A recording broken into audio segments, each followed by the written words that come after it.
یہ قرآن ایک بابرکت کتاب ہے جسے ہم نے آپ صلی اللہ علیہ وسلم پر نازل کیا تاکہ لوگ اس پہ غور اور فکر کریں اور تاکہ اہل فہم اس سے نصیحت حاصل کریں۔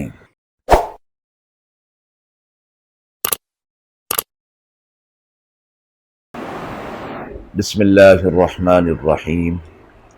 السلام علیکم ورحمۃ اللہ وبرکاتہ۔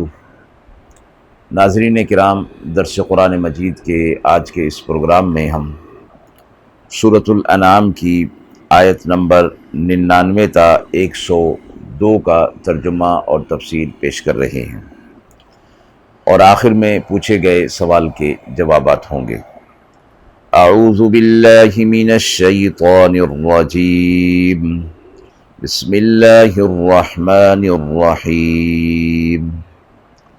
وهو الذي أنزل من السماء ماء فأخرجنا به نبات كل شيء فأخرجنا منه خضرا نخرج منه حبا متراكبا ومن النخل من طلعها قنوان دانية وجنات من أعناب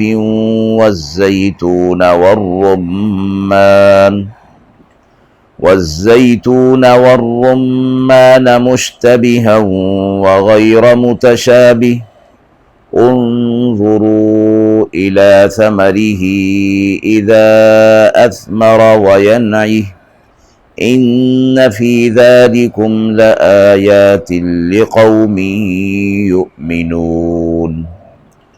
وجعلوا لله شركاء الجن وخلقهم وخرقوا له بنين وبنات بغير علم سبحانه وتعالى عما يصفون۔ بديع السماوات والأرض أنى يكون له ولد ولم تكن له صاحبة وخلق كل شيء وهو بكل شيء عليم۔ ذلكم الله ربكم لا إله إلا هو خالق كل شيء فاعبدوه وهو على كل شيء وكيل۔ آیات مبارکہ کا ترجمہ ملاحظہ فرمائیں۔ اور اسی نے آسمان سے پانی نازل کیا، پھر نکالی ہم نے اس سے اگنے والی ہر چیز، پھر نکالی اس میں سے سبز کھیتی جس سے ہم نکالتے ہیں دانہ ایک پر ایک، اور کھجور کے خوشے، ان میں پھل کے گچھے جھکے ہوئے، اور باغ انگور کے اور زیتون کے اور انار کے، جو آپس میں ملتے جلتے بھی ہیں اور جدا جدا بھی۔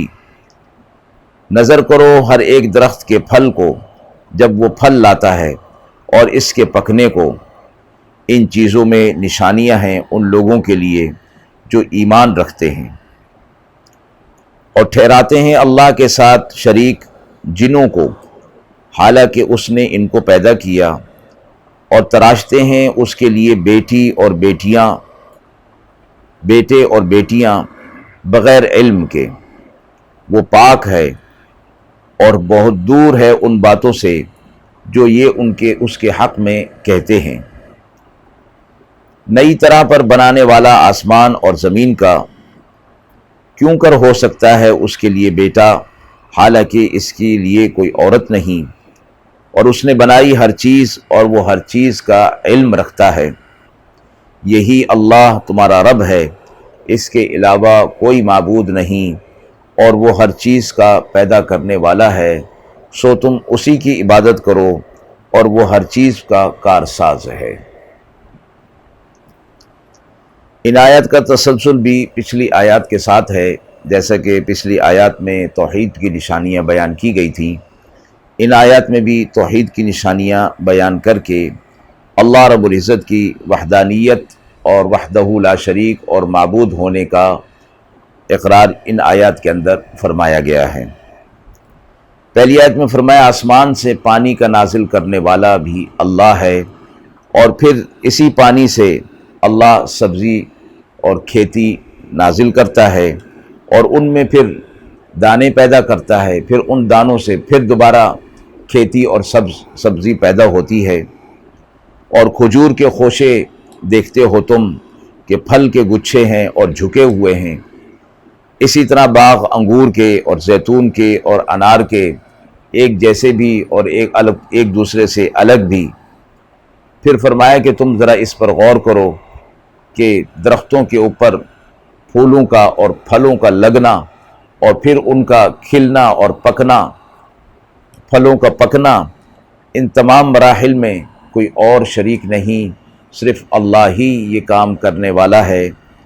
اور فرما دیا اس میں نشانیاں ہیں اہل ایمان کے لیے، جو ایمان رکھتے ہیں اللہ پر کہ یہ سب کچھ اللہ کر رہا ہے، وہی اس سے سبق بھی اور نشانیاں بھی حاصل کرتے ہیں۔ جو اللہ کے ساتھ شریک ٹھہراتے ہیں، فرمایا کہ جنات کو، فرشتوں کو اللہ کے ساتھ شریک ٹھہراتے ہیں، فرمایا حالانکہ اللہ ان کا پیدا کرنے والا ہے، یہ تو مخلوق ہیں، اور مخلوق اپنے پیدا ہونے میں اور اپنے باقی رہنے میں اپنے خالق کی محتاج ہوا کرتی ہے۔ تو یہ جنات ہوں یا فرشتے ہوں، یہ سب اللہ کی مخلوق ہیں، اور ساتھ ہی یہ اللہ کے لیے بیٹے اور بیٹیاں بنا دیتے ہیں۔ فرمایا اس سے بڑی جہالت کیا ہوگی کہ اللہ کے لیے تو کوئی عورت نہیں، تو پھر اس کی اولاد کہاں سے ہوگی؟ تو وہ جو چیزیں اللہ کے ساتھ یہ ٹھہراتے ہیں اور اس پر بہتان باندھتے ہیں، اللہ ان باتوں سے، ان چیزوں سے بہت دور ہے۔ آسمان اور زمین کا پیدا کرنے والا، اس کے لیے بیٹا اور بیٹی کیسے ہو سکتے ہیں؟ اور اس نے بنائی ہر چیز کا وہ علم رکھنے والا ہے، اور وہ ان چیزوں کو بنانے میں کسی کا محتاج نہیں، نہ کسی سے مشورہ لیتا ہے۔ بلکہ ایک اور مقام پر تو یہ فرمایا کہ جب وہ کسی چیز کا ارادہ کرتا ہے تو کہتا ہے کہ ہو جا، تو بس وہ ہو جاتی ہے۔ اللہ کا علم اور اس کی قدرت اس قدر طاقتور ہے کہ اسباب کی اسے ضرورت نہیں ہوتی، اس کے حکم کی دیر ہوتی ہے، اور تمام اسباب جمع ہو کر وہ امر اللہ کا پورا ہو جاتا ہے۔ تو فرمایا کہ کائنات کو پیدا کرنے والا اور تمہیں بھی پیدا کرنے والا اللہ ہی ہے، سو تمہیں اسی کی عبادت کرنی چاہیے۔ وہ ہر چیز پر کارساز ہے، ہر چیز کا بنانے والا اور ہر چیز کا چلانے والا ہے۔ آیت کے حوالے سے سوال ہوا ہے کہ کائنات کے مشاہدے کے تذکرے سے انسان کو کس غور و فکر کی دعوت دی گئی ہے؟ جیسے کہ پچھلی آیات توحید کے حوالے سے یہ بات گزر چکی اور بیان ہو چکی کہ انسان کو موجودات کے مشاہدے کی دعوت دی گئی ہے، اور فرمایا کہ یہ ایسے ہی خام خواہ نہیں ہیں، اگرچہ اللہ نے ان کو بطور نعمت کے پیدا کیا ہے، اور انسان ان سے ہر لمحہ اور ہر لحظہ فائدہ اٹھا رہا ہے اور ان نعمتوں کو استعمال کر رہا ہے۔ تو فرمایا کہ ان نعمتوں کے پیدا کرنے والے کو تو بھی جاننا چاہیے، اور یہ مان لینا چاہیے اور اس پر ایمان رکھنا چاہیے کہ اللہ ہی ان چیزوں کا پیدا کرنے والا ہے، اور اللہ ہی پھر عبادت کے لائق ہو سکتا ہے۔ تو انسانوں کو اس بات کی غور و فکر کی دعوت دی گئی کہ ان نعمتوں کو صرف استعمال ہی نہیں کرنا، بلکہ ان نعمتوں کے پیدا کرنے والے کی عظمت کو اپنے دل کے اندر بٹھانا ہے، اور پھر ان مشاہدات سے اس کو پہچاننا ہے، کیونکہ اس دنیا کے اندر اللہ رب العزت کی نشانیاں کائنات کے اندر بکھری پڑی ہیں، اور پھر ان چیزوں پر غور کرنے کی دعوت اور حکم بھی دیا گیا ہے کہ زمین و آسمان اور کائنات اور دن اور رات کے عدل بدلنے میں اور آنے جانے میں ان چیزوں پر غور اور فکر کرو، تو تمہیں اللہ کی توحید، اللہ کی عظمت تمہارے دل کے اندر بیٹھ جائے گی، اور تم اس کو خالق اور مالک اور معبود ماننے پر مجبور ہو جاؤ گے۔ وآخر دعوانا ان الحمد للہ رب العالمین۔